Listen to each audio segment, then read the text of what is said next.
Welcome to the broadcast, my dears. I've got a juicy little morsel to share with you. Yes, whispers have been coming over the waves of the Atlantic Ocean, so I shall be relishing sharing the details with you.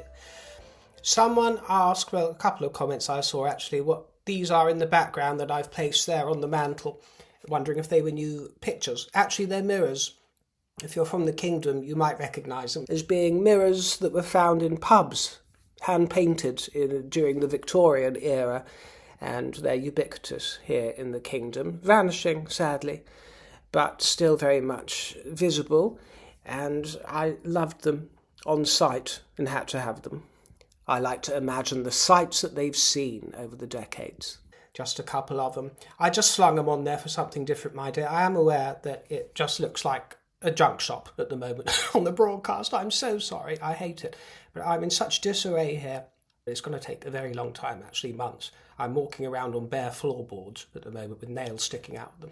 I'm going to be for some time, and I can't get organised. My life is quite in disarray. I'm going through the gigs, and I spend most of my time moving piles of objects and furniture, books, and just stuff from one place to another to try and get through the day. It's not good, and the heat is getting to me. And no, I don't want air conditioning before anyone suggests it. I wouldn't put air conditioning through an old house like this, and I don't like hoses hanging through windows, this kind of thing, and I don't like air conditioning. So, I know that I shouldn't complain, but I can't even open the window, because as soon as I open the window, 3 or 4 flies come in, as they did yesterday, and then I had to put off broadcasting until they flew off and buzzed off. It's been driving me absolutely nuts, and the hay fever. I've had the sneezes and the wheezes. Oh, it's all been going on. But shall we just rejoice for a moment that one of Meghan's plans didn't come to fruition, one of her little ploys. Everything went tits up for her after the riots in LA, and this was regarding the Night of Wonder. A Night of Wonder in with Meghan Markle. She was preparing to give a speech, you see, at the Night of Wonder ball at the National History Museum of LA County, which was quite a woke gathering, so I believe.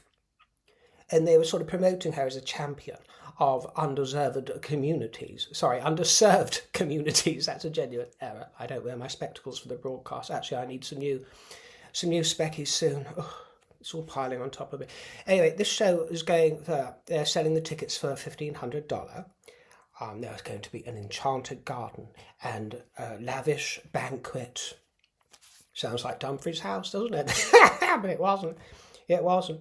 And the president of the museum had said, "We are proud to honour Meghan, Duchess of Sussex, a native Angelino from the Riviera, a native Angelino whose work to advance community well-being and expand opportunity, especially for underserved communities, aligns with our equity-focused approach to developing science literacy for the next generation." Oh, I ask you. Nonsense on stilts. What is this sophistry? Anyway, I'm so sorry to tell you that it was scrapped.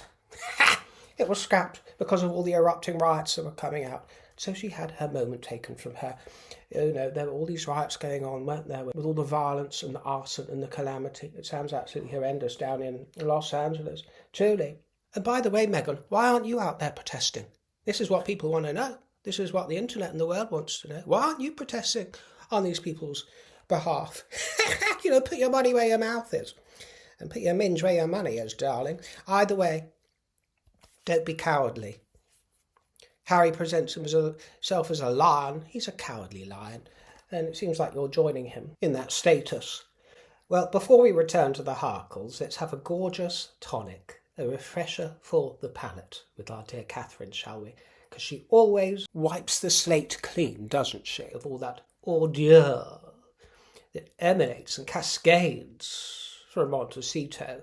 She was at the V&A, which is the Victoria and Albert Museum here, marvellous museum, but she was at the Storehouse, which opened up to the public just a fortnight hence, and it's going to be offering free access to the museum's collection of over 500,000 treasures from the creative disciplines. It's quite exciting, fashion, film, design and performance. And she wore McQueen. She loves to wear McQueen, doesn't she? And she's in one of her trouser suits. She insisted on the heels, though, even though they tell people coming to the storehouse it's impractical. She wore the heels, so that's very encouraging. Stilettos or bust, my dear.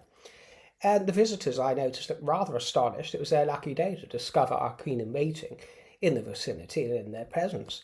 And by the way, before I address this subject, Miss Fairfax, if you happen to chance upon any comments with anybody being impudent or taking umbrage over what I'm about to say, block them. Block them if you happen to see them. You can block them. I don't receive impudence, and I don't want those kind here among my number. I'm going to be discussing Catherine's Botox, her Botox journey, and I've addressed this a few times. It's fair game. I can talk about whatever I want, and I don't see anything disparaging in accusing Catherine of Botox, which I've mentioned a number of times down the years, and some people are in denial about it, or simply ignorant, or think it's some sort of jab at her, or that it's in some way unusual. It's not unusual, and it's not a jab. It's perfectly normal, and Botox will do. And I'm not here to promote it, by the way. I'm just telling you that Botox will do in a fortnight what it takes a pot of cream, any pot of cream, 400 years to never achieve. And it was quite in evidence during Catherine's return. It was quite in evidence that she had been off of the stuff throughout her treatment, and rightly so, because it is a toxin. She had been off of the stuff. I've always said that I could see the height of her Botox activity when she was guided up the stairs with Tommy Cruise at that, was it the Golden Gown evening?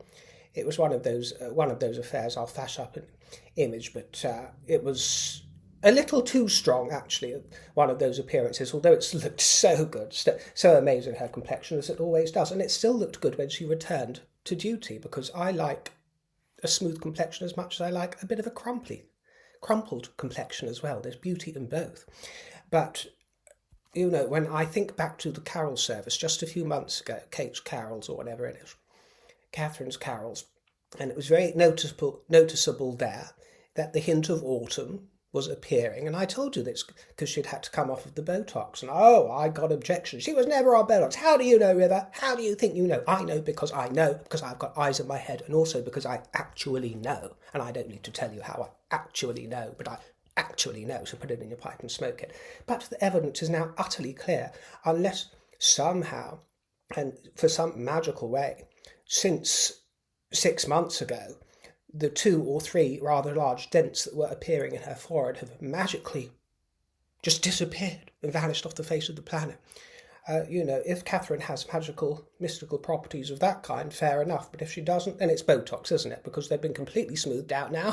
She's back. She's back to looking lifted and refreshed and not a crumple in sight. You know, not along the lines of those crumples that were beginning to show. And they looked delightful, but there's no denying that it has improved her appearance. And it's dropped about 10 years. You know, she's dropped about 10 years. Really. Now, you are free to disagree on that, by the way.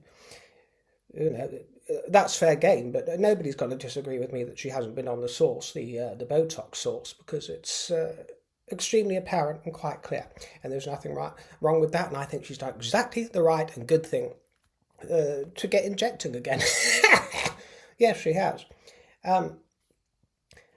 You know, when one feels lifted, it's not just about looking lifted, but when one feels lifted, and not in consternation as she was looking towards the end of last year, it actually has a tonic effect on the psyche as well. Do you understand, my dear?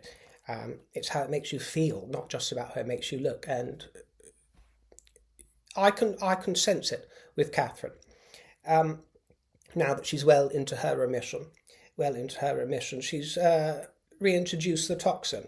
And it actually comes down to a question of confidence. I think it gives that, just like a pair of stilettos, it gives that extra spring in the step and is a tool in the toolbox of the finished composition with regards to the appearance. So do you see how I'm always right? When I deliver news and I don't just say it's a hunch or a whisper and I say it's a fact, do you see how fact is fact? And the sky is blue and the grass is green? Do you understand? Do you see how I'm always right? Isn't it wonderful? Do you understand? And if you don't, that's probably because you're the kind that's always right. Okay, let's move on. let's move on. That was a very charming appearance from Catherine there. Lovely to see her. Smooth as silk. Well, we're going to move on to the subject of the Spencer name, because stories have been thrown around the press. Prince Harry sought advice from Earl Spencer, Diana's brother, during a rare visit. And it was said that they explored ways to assume Harry's mother's maiden name of Spencer. And a friend of Harry was quoted as saying they had a very amicable conversation, and Spencer, Earl Spencer, advised Harry against taking such a step. And as you might recall, the children's birth certificate names them as Archie Harrison, Mountbatten Windsor, Lilibet Diana, Mountbatten Windsor. And the implication is that they would become, with this name change, Archie Harrison Spencer and Lilibet Diana Spencer. Spencer, so Little Diana, Little Di, instead of Little Bet, as she became. Now she's Little Betty, is she? Or I placed that Little Bet. Yeah. Well, behind the scenes, I heard a whisper. Oh, yes. I heard a marvellous whisper from a credible source. And the information I've been given, my dear, that I was dying to share with you is that actually it was not Earl Spencer who ultimately poo-pooed the idea. But who was it who actually poo-pooed the idea? If it was not the Earl? Meghan Sussex. Yes. Meghan Sussex herself, contrary to what is being reported. The Countess of Dumbarton. In other words, and actually her objections to using the name, the title of Dumbarton, play into this. You know, it might surprise you because she's had this fantasy, hasn't she, of being the new Diana or the new Queen, but particularly in the early days of being the new Diana. But the first thing is that she actually had reservations about using Spencer because all these things were considered and up in the air. But she knew that, or I should say, she considered the fact that Spencer is ultimately an aristocratic name, not a royal name. Now, as you might recall, just a few weeks ago, I showed you a flash of some correspondence in my possession from Harry and William's one of the great-grandfathers, one of the previous Earl Spencers, and I've got quite a lot of that correspondence. It's been handed down to me in my possession, handwritten letters and the like, so I know a lot about the lineage and about the family. And, yeah, of course one could say that they're upper class, they're aristocrats, and they're not royal, but actually, for anybody in the know, you'll understand that in many ways throughout the centuries, they've always been the force behind the power of royalty. And actually possess more pedigree, if you like, more pedigree in the Spencer dynasty than what became to be known as the Windsor dynasty and the House of Windsor. More pedigree, and this might have escaped the likes of Meghan's noticed. In 1603, Robert Spencer was the wealthiest man in England. Yeah. And he paid off debts that had been accrued by King James I in exchange for a barony. And that was how the first title of the Spencers came into being, you understand. And the Spencers intertwined and intermingled, shall we say, with the Marlboroughs via Annie Churchill from the Winston line, you know. And in Meghan's ignorance, she was concerned about the optics if the Spencer name was brought into their household, because she didn't consider it to be rarefied enough or royal enough. In fact, common. You know, because there's no dukedom attached to the Spencer name, only an earldom, and that just reminds her of the earldom of Dumbarton and her title as a countess. And of course, that was the second objection. This was the juicy one. This was the juicy bit, and it was actually the whole crux and the whole reason that Meghan objected to it. And I would be afraid that you wouldn't believe me with what I'm about to tell you, but as we all know, it has been revealed that there was absolutely credible information about her objections to using Dumbarton because it contained the word dum. You know, I mean, it sounded too silly to be true, but it actually appears that it was true. Well, it's actually the same with the Spencer name, because, to begin with, and in her flight of fancy as the new Diana. Oh, yes, she maybe yeah. Meghan Spencer, Lilibet Diana Spencer. Oh, it does roll off the tongue, doesn't it? Not quite royal enough, but it rolls off the tongue. But as she became au fait with the kingdom, and when she moved over here, and this is, it's too much, but it was as she became aware of Marks and Spencer. Yes, our national superstore over here. M&S, Marks and Sparks, Marks and Spencer. We've discussed it many times, it's a sort of national treasure institution. There you go, pick up your groceries and your shopping, my dear. It's a sort of middle class affair, I suppose you could say. It's a nice supermarket. I shop there. And she wasn't having it, my dear. She wasn't having it. Her attitude was, well, what next? What next? Harry Tesco or Meghan, Duchess of Trader Joe's? No, I'm not having that. Not being named after a shop, some sort of merchantress. I don't think so. Well, she is the merchantress of Venice Beach, isn't she? But no, that did not appeal to her. As soon as she started hearing about the enormity of Marks and Spencer, that's your name though, Harry, isn't it? Oh, we can't be using that. We can't be using that. So it was dismissed. Don Barton was dismissed because of the Dom. The Spencer name was dismissed because of its association with a food hall and a shopping suite. They sell clothes as well, actually. They sell clothes. She could have become the face of it. Who knows? Heaven forbid. But, she has this obsession with words and with names. And her ignorance, actually, it was her ignorance that ensured that the idea was abandoned. Truly. And if you don't believe me, think back to when you didn't believe me about Catherine having Botox, because now it is boldly shown and plainly shown for you to see, and only the most ignorant of you who might dig your heels in and go, you think you know nothing, can't see what is plainly obvious to the rest of us. The fact that she had a smooth forehead and then a crumpled one, and now it's all ironed out again exactly as it was before. So, if you're doubting me now, think about the fact that you doubted me then, and suck up the fact that you are a complete cloth-head thicko. Not really, my dear. I'm so absolutely wonderful. We like to have a bit of fun, don't we? Come on, take it in a bit of humour here, my dear. I mean, really, you're going to take this seriously? I've got Kermit the Frog on my head, and God knows what else is going on with me today. I didn't have anything to put on, so, I had to put on this sort of Nigerian number. Because it's hot. It's hot, so I couldn't dress up for you. I had to come quite casual. What can I say? But, try and take it with a wink and a bit of a smile on your face, my dear, will you, some of you? And I'm talking to the tiny minority, but that they like to try and make themselves heard, don't they, my dear? The vast majority of my fruits are juicy, delicious, and quite divine. And get it, my dear? You can have a laugh, can't you? We are here to try and uplift and to try and bring a bit of joy and just have a good old giggle and a wink, because we ain't here for long, are we, my dear? We're here in this shit show trying to struggle through and strive through and do the best we can and walk around on barefoot planks of wood with nails hanging out.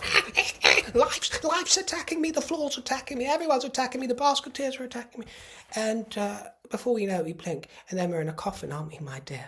Or we're being sprinkled on Hampstead Heath as a pile of ash. So you've got to try and get some sort of joy out of this world, haven't you, my dear? You've really got to try. And if I brought some to you, my tip jar is in the description box. Thank you so much. It's really kind.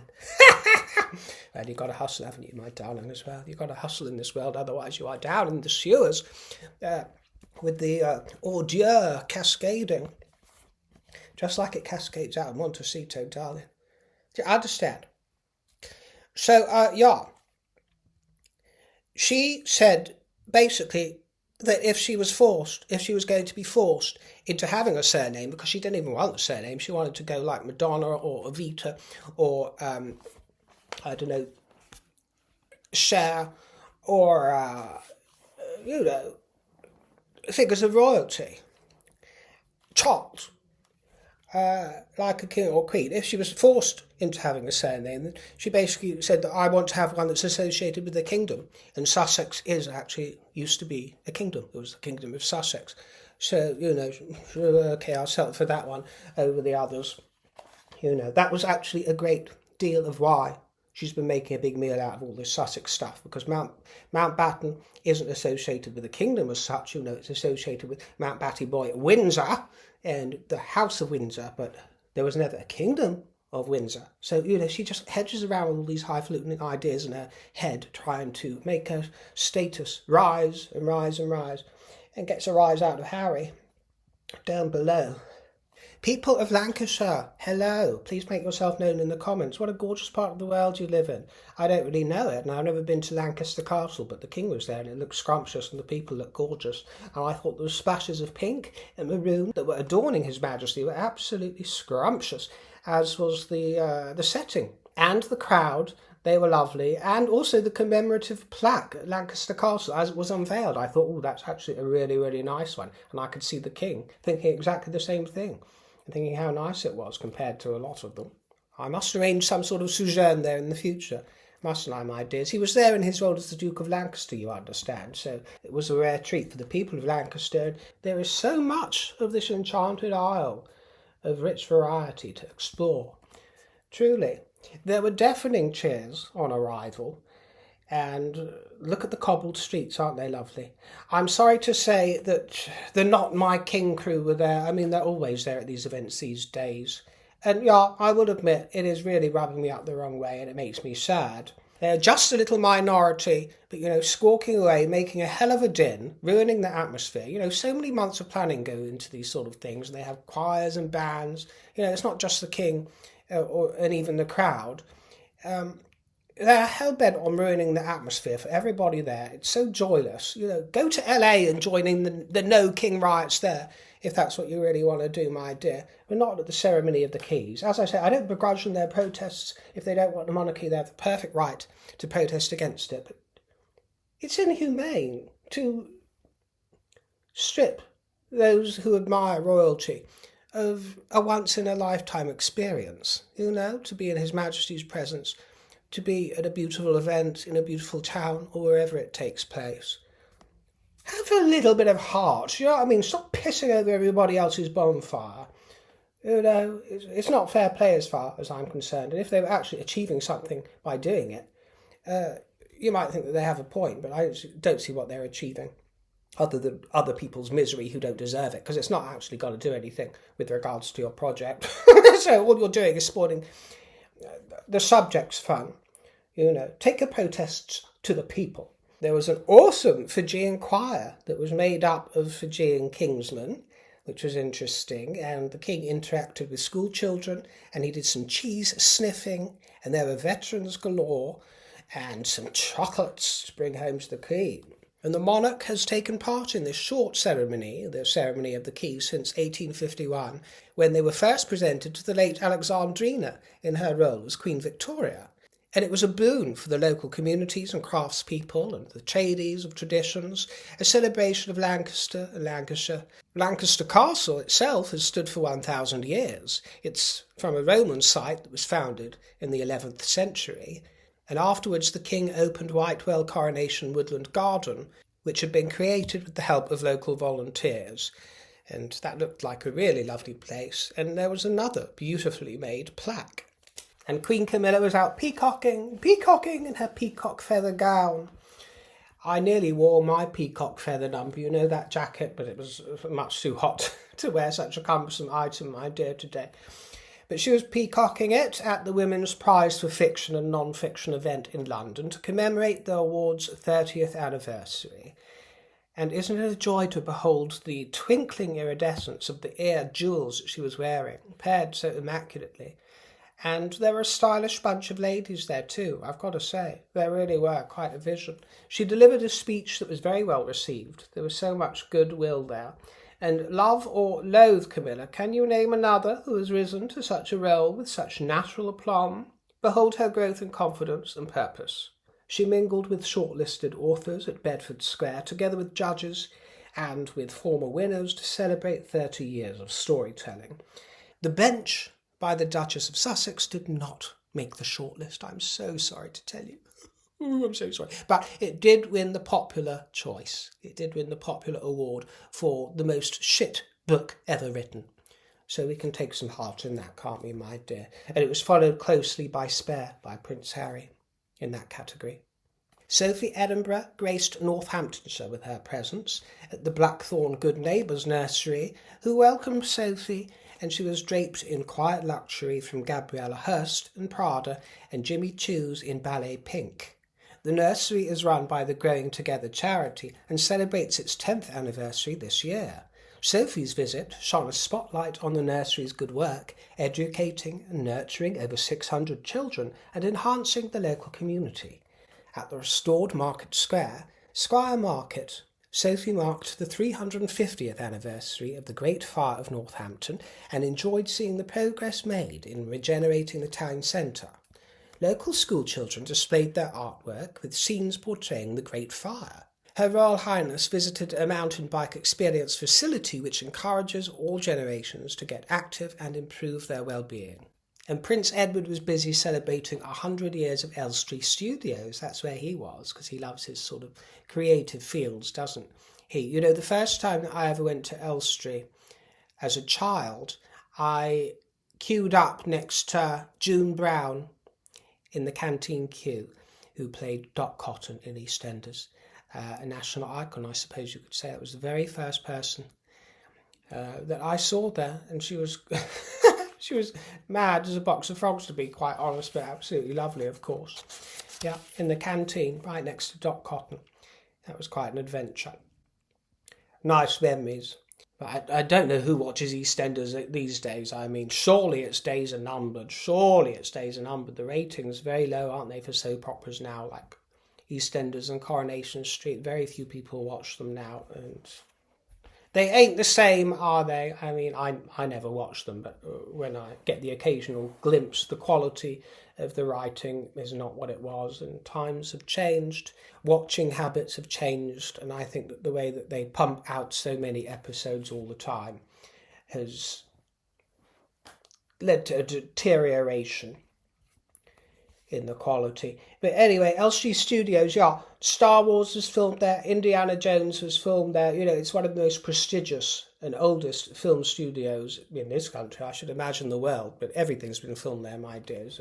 Blockbusters galore, you wouldn't believe. And Edward met with the cast and crew of various works, and he unveiled a plaque to mark the centenary. So it was a cosy affair. Well, as for Prince William, he's been marauding around Dartmoor, which was actually wonderful to see because it was a sort of misty, drizzly, sort of lush, wet day. And I could just pick myself up right now and place myself right in that scene, and I would be perfectly happy walking around, ambling around for hours. Yeah, that's my idea of bliss, that sort of drizzly lushness. I'd happily walk in it for hours, as I often do. This week marked the start of a new 20-year landscape vision focusing on restoring nature, supporting sustainable farming and protecting Dartmoor's peatlands and rivers and wildlife and tributaries, as a certain friend of mine would say. Wiliam, in his role as the Duke of Cornwall, is launching a new vision for Dartmoor with the people who live, work and care for the place. From how it's farmed and grazed to how nature is restored, the Duchy and the Landscape Recovery Project is setting out plans for a fresh approach to steward the land. Wiliam oversaw some investitures as well on behalf of the King, and he said that the recognition is a testament to the difference that these folk have made. And there was an actress, there was the CEO of Chanel being honoured, there was the manager of Everton Football Club, which was obviously one of Wiliam's passions, and those raising funds and awareness for dementia and brain injury in sport, all this sort of worthwhile thing. And by the way, a good friend of Prince William's died in the most unfortunate circumstance. He swallowed a bee. And I don't mean to make light of that, but it brought straight to my mind that poem, you know, there was an old woman who swallowed a fly, perhaps she'll die. Well, poor St. Jacob Poor did die. He collapsed in front of his teammates during a game at Guards Polo Club in Windsor. He was stung actually in the mouth, and this triggered a heart attack, you know, one of those shocks people go into. Very sad, isn't it? And he was a billionaire, visionary leader in the car industry, charming with Wiliam. So really, really sad. Life spins on a dime, doesn't it? It spins on a dime. I could drop dead right now during a broadcast. That would bring the ratings in, wouldn't it? And in response to the very nasty incident in Austria where there was a shooting at a school, His Majesty sent a message of condolence saying that my wife and I were deeply shocked and saddened to learn about the appallingly tragic events at the school. Schools should be places of sanctuary and learning, which makes this horrific attack on students and staff all the more dreadful. Our most heartfelt thoughts and prayers are with the families of all those affected by this terrible loss of life and injury. We send our deepest sympathy to all Austrians at this profoundly distressing time. King Charles. And I send my love and edelweiss to the good people of Austria. Our thoughts are with you. Thank you for joining me, everybody. I look forward to seeing you on the next broadcast. Take care, won't you? Have a wonderful, wonderful week ahead.